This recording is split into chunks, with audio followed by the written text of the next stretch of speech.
1. 꿈의 문제에 관한 학문적 문헌. 꿈은 심리학적 기법에 의해 해석될 수 있고 각성 중이나 수면 중의 마음속 움직임이 꿈에서 배치되는 과정을 고찰할 수 있다. 프로이트 이전에는 꿈에 관한 자료나 서술이 거의 미약하여 학문적인 진보가 거의 이루어지지 않았다. 왜냐하면 이전 사람들은 꿈이 심리학적인 데서 원천이 있는 것이 아니라 신으로부터의 계시라고 생각했기 때문에 학문적으로 연구할 대상에서 제외되었기 때문이다. 꿈은 주로 각성 시에 생각하고 경험했던 것을 그 구성 재료로 삼는다. 사람들이 착각하는 것들 중에 하나는 꿈에는 평소에 보지 못했던 것들이 나온다고 생각할 것이다. 책에서는 여러 가지 예를 들어 증명하지만 우리가 각성 시에 체험했던 것들이 망각을 하게 되더라도 최소한 뇌에 그 흔적을 남긴다는 점이다. 최근이든 몇 년 전이든 그 희미한 흔적이 꿈의 재료로 쓰일 때 우리는 처음 보는 것이라고 착각을 하게 된다. 그렇다면 꿈의 자극과 원천은 구체적으로 어디에서 오는가? 첫 번째는 외적 감각 자극이다. 우리는 잠을 잘 때 눈부터 감고 몸의 감각기관들을 자극들로부터 닫아 나간다. 하지만 잠이 들더라도 우리는 외부 자극들로부터 완전히 자유로울 수 없으며 강한 외부 자극이 주어지면 언제든지 잠에서 깨어난다.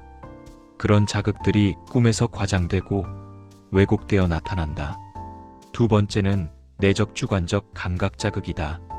내적 자극이란 간단히 설명하면 우리가 각성 시에 배가 고프거나 피곤하거나 하며 느끼는 것들이다. 세 번째는 내적 기관적 감각 자극이다. 각성 시에는 다른 외부 자극들이 강해서 우리 몸의 기관들로부터 오는 자극을 느끼지 못하지만 꿈에서는 그런 감각들이 꽤 크게 작용한다. 따라서 꿈을 통해 질병들도 알아낼 수 있는 경우가 많아 의사들도 꿈의 병리학적 가치를 인정하고 있다. 불안한 꿈을 계속해서 오래 꾸는 경우에는 질병을 의심해 보아야 한다. 네 번째는 순수한 심적 자극이다. 우리가 평소에 바라는 것이나 생각하는 것들이 꿈에서 용해되어 나타난다. 이러한 여러 자극들로부터 꿈이 형성되지만 우리는 왜 깨어나면 꿈을 잊어버리는가? 잠에서 깨어나는 순간 강한 외부 자극들을 받게 되고 감각에 미약했거나 심적 흥분도가 낮았던 꿈은 잊히게 된다. 또한 꿈은 질서정연하거나 논리적이지 않기 때문에 기억하기 어려운 점도 있다. 꿈의 심리학적 특정에 관한 의견은 무지 많다.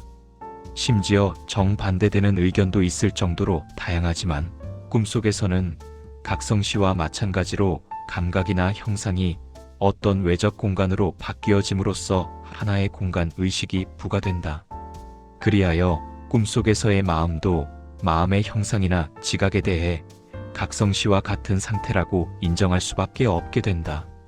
는 견해가 가장 맞는 것 같다. 꿈에서 도덕성이 나타나는가? 아니면 평소에는 상상할 수 없을 정도로 비양심적인 행위가 나타나는가에 대해 의견차가 있다. 내 생각에는 평소에 억눌려 있던 욕구들과 여러 가지 정의와 도덕에 의해 표출되지 못한 것들이 꿈에서 대리 표출되는 것이 아닌가 싶다. 꿈에서는 각성시의 강한 인상이 재료로 쓰이기도 하지만 때로는 잊혔던 사소한 것들이 나타나기도 한다. 이러한 이유는 강하고 사소한 것의 문제라기보다는 각성시에 충분히 정리되지 못했던 생각들이 꿈의 재료로 나와 수면 중에 정리되는 것이라는 견해가 가장 맞는 것 같다. 그날 공부했던 것이 수면 중에 정리된다는 이론과도 비슷한 원리인 것 같다. 꿈은 정신병과도 밀접한 연관이 있는데 이들은 보통 사람들과 비슷한 꿈을 꾸면서도 꿈속에서 자의식의 폐기 및 둔화와 같은 일종의 특징들을 보이기도 한다. 프로이트 이전의 꿈과 관련된 그나마 가치 있는 여러 가지 자료들과 견해들을 살펴보았고 이후 프로이트의 연구와 견해들을 보도록 하겠다. 2. 꿈 해석의 방법. 꿈에서 나오는 내용은 실제 각성시의 생각과 대응이 된다. 꿈을 완전에 가깝게 분석하기 위해서는 본인이 아니면 사실 한계가 있다. 타인들은 본인이 어떠한 경험을 하고 생각을 하는지 완전히 알기 어렵기 때문이다. 하지만 간단한 꿈들은 어느 정도 분석 가능하다. 꿈을 분석할 때 주의할 점은 우선 집중을 해서 꿈을 떠올려내는 것도 중요하지만 비판을 가해서는 안 된다는 점이다. 꿈이 황당하거나 별로 중요하지 않은 내용인 것 같다고 해서 해석의 대상에서 제외시켜버리면 중요한 것들을 놓쳐버릴 수도 있다. 또는 타인에게 밝히기 수치스러운 것들도 있기 때문에 이 점이 방해가 되기도 한다. 책에서는 한 예를 분석해서 꿈 해석하는 방법을 보여주고 있다. 3. 꿈은 소망 충족. 프로이트는 꿈이 기본적으로 소망 충족이라고 보았다. 실제 비전문가인 일반인들에게 꿈에 관해서 묻는다면 기분 좋았던 꿈보다는 기분 나빴던 꿈이 더 많았다고 대답을 했다. 프로이트는 책에서 실제 꿈 사례를 통해 전혀 불쾌했던 꿈도 소망 충족이 되는 것을 설명해 보이고 있다. 하지만 나는 프로이트의 의견에 대해 반대하는 입장이다. 소망 충족도 맞지만 욕구 충족이 좀 더 맞는 표현인 것 같다. 꿈은 각성시와는 다르게 덜 이성적이며 유아처럼 사고의 수준이 낮으며 본능에 충실하다. 이러한 꿈의 특성상 욕구의 충족이 많은 비중을 차지할 것임은 당연하다. 하지만 모든 꿈들이 소망 충족 또는 욕구 충족에만 관련될 것이라는 것은 잘못된 생각인 것 같다. 예를 들면 떠올리기 싫은 과거의 기억들이 계속 떠오른다던가 아니면 앞으로 일어날 일에 대한 불안감 또는 이루지 못했던 것들에 대한 아쉬움 등등 우리는 하고 싶어 하는 욕구 이외에도 좋지 않은 기억들과 생각들을 하게 되는데 이러한 것들도 분명 꿈에 나타날 것이라고 나는 생각한다. 4. 꿈의 왜곡. 꿈에서 전개되는 내용과 재료들이 실제 각성시에서 오는데 그것들이 그대로 온전히 보존되어 나타나지는 않는다. 일종의 변형된 형태를 띠게 되는데 이런 것을 꿈의 왜곡이라고 한다. 꿈의 왜곡이 일어나는 이유는 각성시에서 꿈으로의 심적 흐름에 있어서 일종의 검열 현상을 거치게 되는 것이다. 의식화한다는 것은 표상과는 다른 과정이므로 각성시와 꿈과의 서로 다른 공간상에 위치하는 두 공간 사이에 일종의 검문소가 있다고 생각하는 것이 맞을 것이다. 이러한 검열이 발생하는 이유는 우리가 100% 솔직할 수는 없기 때문이다. 인간에게는 이성이 부여되었기 때문에 성장하고 배운 것이 많이 질수록 그만큼 숨기고 싶은 부분도 늘어나며 양심과 수치심이라는 감정이 생기기 때문이다. 5. 꿈의 재료와 원천. 꿈 기억의 세 가지 특징을 다시 한번 나열하면 다음과 같다. 첫째, 꿈은 분명히 최근의 여러 인상을 잘 나타낸다. 둘째, 꿈은 본질적이고 중요한 것이 아닌 부수적이고 잊어버린 것을 기억하고 있으므로 꿈이 재료 선택을 할 때에는 각성시의 기억과는 일치되지 않는 원리에 따른다. 셋째, 꿈은 우리들의 유년 시절의 인상을 자유자재로 나타낸다. 그래서 우리들은 단순히 엉터리 꿈이라고 생각하지만 어쨌든 각성시에는 까마득히 잊어버린 유년 시절의 하찮은 일까지도 꿈속에서 끄집어낸다. 꿈의 재료 중에 크게 자주 나오는 5가지를 이 장에서는 소개하고 있다. 첫 번째로는 꿈속에서의 최근의 것과 시시한 것이다. 풀어서 설명하자면 1. 꿈속에서 직접 대리되고 있는 심적으로 가치 있는 최근의 체험. 2. 꿈에 의해서 하나의 통일체로 결합되는 몇 가지 최근의 중요한 체험. 3. 사소하지만 시기적으로 일치되는 하나의 체험을 통해서 꿈 내용 속에 표현되는 하나 또는 그 이상의 최근의 중대한 체험. 4. 꿈속에서 반드시 최근의 어떤 사소한 말에 의해서 대리되는 중요한 내적 체험이다. 그런데 꿈 사례를 분석한 것을 보면 프로이트는 지나치게 모든 것들을 성과 관련된 메시지로 연결하는 경향이 있는 것 같다. 두 번째로는 유아적인 꿈의 원천이다. 꼭 유아적인 시기의 기억들뿐만이 아니라 살아오면서 누적된 일련의 사건들이 꿈의 원천이 되지만 유아적인 시기가 좀 더 의미가 있는 이유가 있다. 유아적인 시기에는 성인과는 다르게 어떤 사건이나 말 등등을 지각하거나 인식하는 데 있어서 미성숙한 특성을 나타낸다. 따라서 기억에도 잘 남지 않고 왜곡해서 남는 경우가 많다. 이런 유아적인 시기의 기억들이 꿈의 원천이 되었을 경우에는 겪지 않은 일이라고 판단하게 되는 오류를 범하게 되나 실제로 그것이 본인이 기억하지 못하는 유아적인 시기의 것이었다는 것을 우연히 알게 되는 예를 책에서 많이 소개하였다. 세 번째는 신체적인 꿈의 원천이다. 신체적으로 어디를 다쳤거나 병에 걸렸을 때 또는 수면 시에 가해지는 자극들이 꿈의 원천이 된다는 사실이다. 병든 부위나 자극을 받고 있는 부위는 누적되어 온 기억들과 결부되어 다른 표상들로 대치되는 경향이 있다. 예를 들어 실제로 엉덩이를 다쳤을 때 꿈에서는 자전거를 타면서 고통스러워하는 그런 형식으로 대치된다.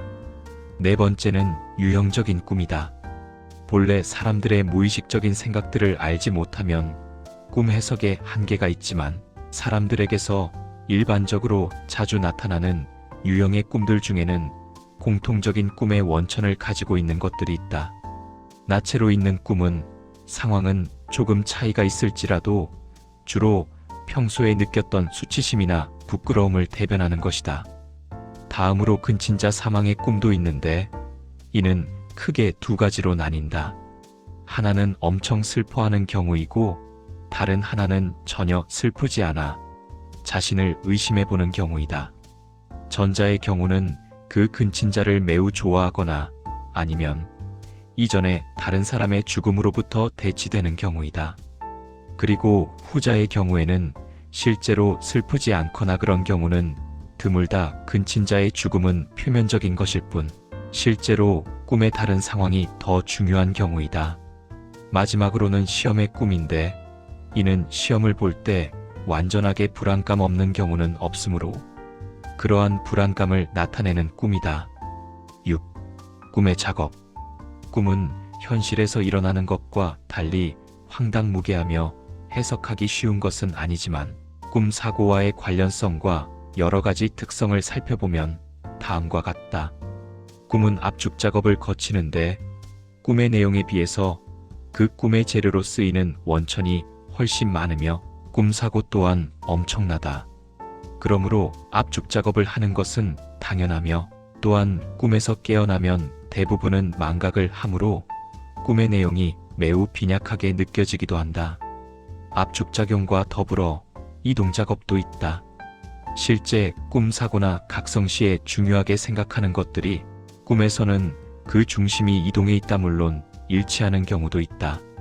따라서 꿈의 내용을 가지고 실제 그 사람이 중요하게 생각하는 중심점이 어디 있는지 알기 위해서는 이러한 점을 이해하여야 한다. 이러한 압축 작업과 이동 작업으로 인해 꿈은 여러 표현법을 가지게 된다.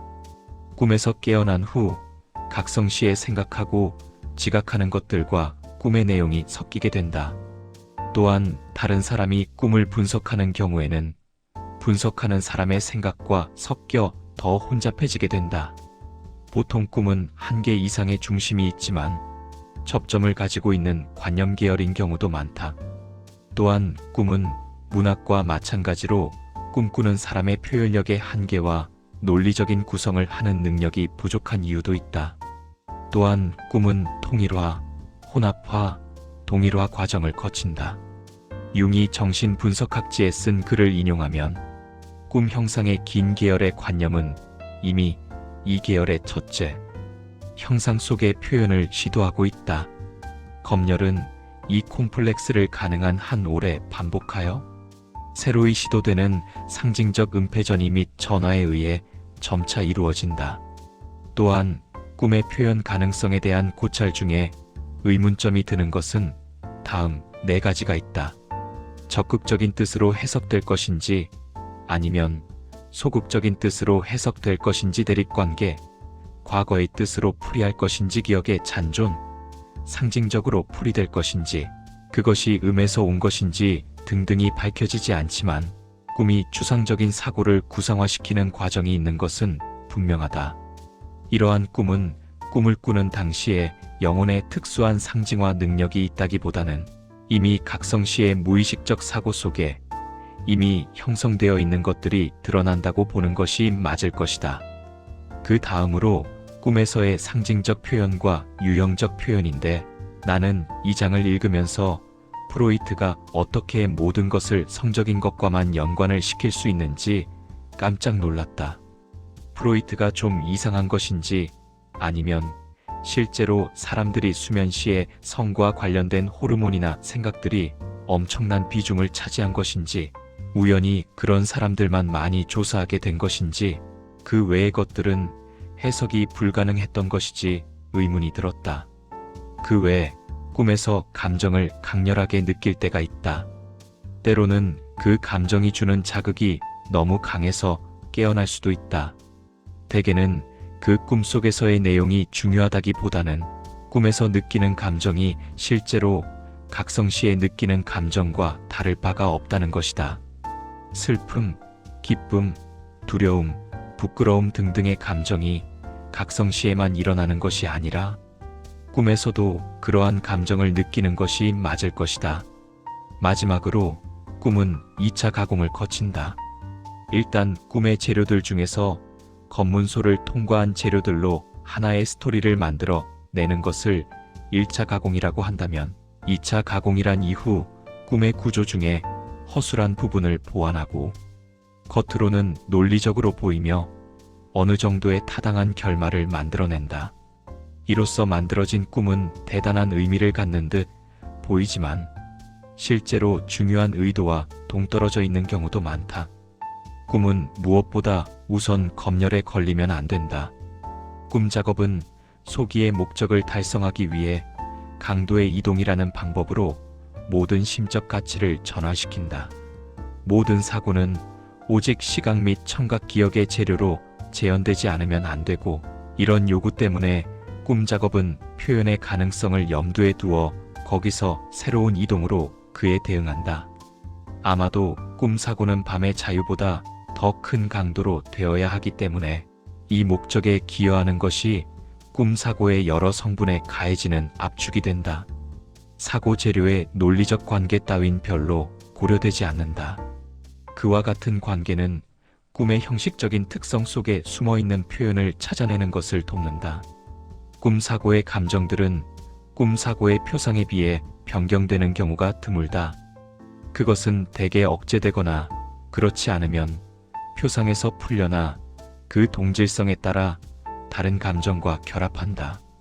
연구가들이 꿈이 형성되기까지 이루어지는 활동에 대해 주장하는 바는 꿈 작업에서 부분적으로 불러일으켜진 각성 사고에 의해 행해지는 불안정한 꿈 단계의 가공뿐인 것이다. 7. 꿈 과정의 심리학. 꿈 사고가 꿈이 되는 과정 속에 나타나는 꿈의 심리학에는 여러 가지가 있다. 우선 망각인데 꿈을 해석할 때에는 꿈을 왜곡하는 심적 저항이 생기게 된다. 이는 본인을 완전히 노출할 수 없는 부끄러움으로부터 유래한다. 즉 꿈의 내용 중 심적 가치를 지니고 심적 저항이라는 검열을 통과한 것들만이 기억에 남는다. 그 외에 꿈이 비논리적이라거나 꿈의 심적 가치가 낮았기 때문인 이유도 있다. 두 번째로는 퇴행이 있다. 퇴행이라는 것은 보다 미성숙한 정신 기능의 단계로 되돌아가는 것으로서 꿈에서는 3가지를 예를 들고 있다. 어떠한 생각이 초기 단계에서 점점 발달해 고급스러워지는 과정을 거치는데 이는 지각말단에서 운동말단으로 가는 과정이라고 할 수 있다. 이것을 역행하는 과정을 국소적 퇴행이라고 한다.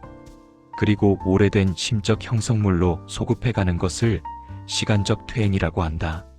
마지막으로 보통의 표현이 원시적이고 단순한 묘사 방법으로 가는 것을 형식적 퇴행이라고 한다.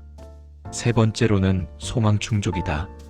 프로이트는 앞의 내용에서 모든 꿈은 소망 충족이라고 할 만큼 중요하게 생각했는데, 무의식과 전의식이라는 두 조직에 대해 소망 충족이 실패할 것 같으면 심적 생활의 두 검문소를 달래는 어떠한 소망 충족을 만들어낼 정도로 꿈은 소망을 충족시키려는 작업 외에는 아무 일도 할 수 없다는 결론을 내렸다. 네 번째로 꿈에 의한 가정 및 꿈의 기능인데, 의식이란 심적 성질을 말해주는 하나의 감각기관으로서 이것을 흥분시키는 것은 첫째 심적 장치의 위성부라고 할 수 있는 지각 조직으로부터이며, 둘째는 심적 장치 내부에서 에너지를 전환시켰을 때 나타나는 쾌불쾌의 흥분으로부터이다. 꿈은 두 개의 감각 표상이 형성되는데, 하나는 지각작용이며 하나는 전의식적 사고 과정을 향한다. 또한 꿈은 제2차 가공이라는 간섭을 받으며 그 재료가 허용하는 한도 내에서 동일한 기대 표상의 지배하에 놓인다. 다섯 번째로는 제1차 및 제2차 과정 마이너스 억압이다. 꿈은 순차적으로 발달해 온 우리의 퍼스널리티와 객관적 시각, 우리를 지배하던 충동이나 반응 방식을 현재화시킨다. 꿈은 공상을 만들어내는 것이 아니라 무의식적인 공상 활동이 꿈의 형성에 깊이 관여하고 있는 것이다. 꿈 사고는 완전히 비정상적인 일련의 사고 과정이라고도 볼 수 있다. 여섯 번째로 무의식과 의식 마이너스 현실이다. 무의식적 관념이 전의식에 옮겨지기를 원한 후에 의식에 진입할 때에는 새로운 장소에 제1의 관념이 형성되어야 한다. 흔히 우리가 무의식이라고 부르는 것은 의식화될 수 없는 한쪽으로서 나머지 한쪽은 전의식이라고 이름지어 그 흥분이 어떤 종류의 법칙을 준수하고서 어떤 새로운 검열을 통과한 후에야 무의식 조직을 무시한 채 의식 속으로 들어올 수 있다. 마지막으로 꿈에 나타나는 미래에 대한 예지는 과연 가치가 있는가 하는 것에는 대답을 할 수가 없다. 대신에 꿈은 과거에 대한 지식을 알려준다고 하는 것이 옳을 것이다. 꿈은 분명 과거로부터 유래하는 것이기 때문이다. 꿈이 우리에게 미래를 예시해준다고 믿어온데도 일리가 있다. 꿈은 소망의 충족을 그림으로써 어떤 의미에서는 우리를 미래로 인도해준다. 그러나 꿈을 꾸는 본인이 현재라고 생각하는 이 미래는 소멸되지 않는 소망에 의해서 사실은 그의 과거의 모습이 재현되어 있는 것이다.